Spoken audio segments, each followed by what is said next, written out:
Well, many producers know what to do when it comes to storing equipment over the winter, but John, there might be a few things that they may overlook and might not even thought about, right? Sure, yeah, a lot of people are, if you've been around a cold environment, you know that there's water and those are the things we have trouble with. But if you're running a newer piece of equipment, especially newer diesels, one of the things we have to be mindful of is our diesel exhaust fluid. So what's the concern with that? So most of that's distilled water, really, in reality, and that's something we have to add to newer diesel engines for emissions purposes. And when we get down below about 12 degrees Fahrenheit, it freezes pretty solid and expands.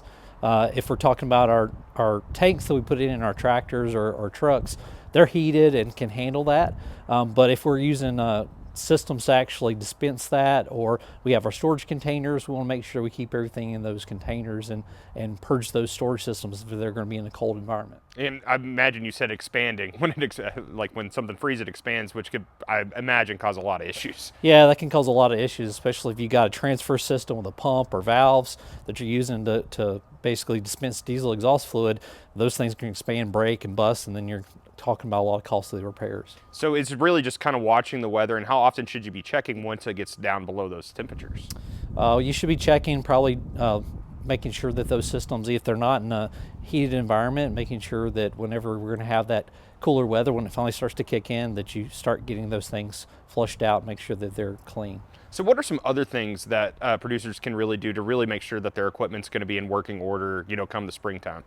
So like a lot of equipment, if we're talking about sprayers or other types of equipment, anything that's using water, we want to be able to flush those. We can use different types of antifreeze, like RV antifreeze you can buy at any type of store to flush those systems, make sure those valves and those pumps are good.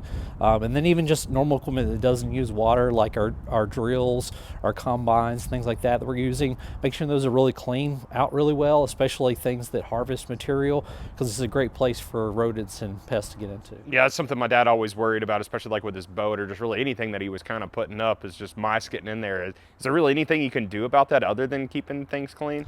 Just keeping things clean.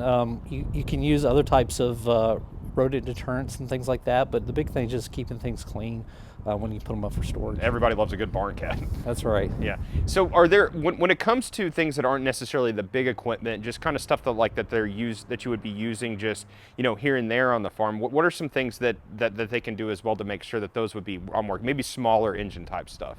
Yeah, so for smaller engines, the big thing with that is just making sure that if we have any fuel still standing in the engine, we need to make sure we put stabilizer in it, run it through the system so that we get it all the way through into the carburetor and everything.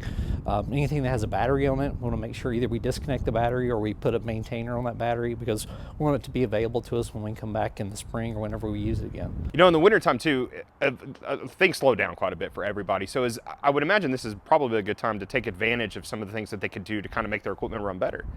Yeah, definitely. I mean, we're getting through the season. We've got a lot of wear and tear that we put on our equipment through the season, and we've pushed it hard.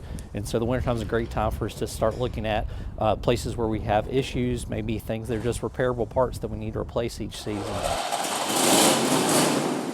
And so if we've got a space that we can actually do that during the winter, we can move equipment in and out. Thinking about that, something we should consider when we're looking at storage. All right, thanks, John.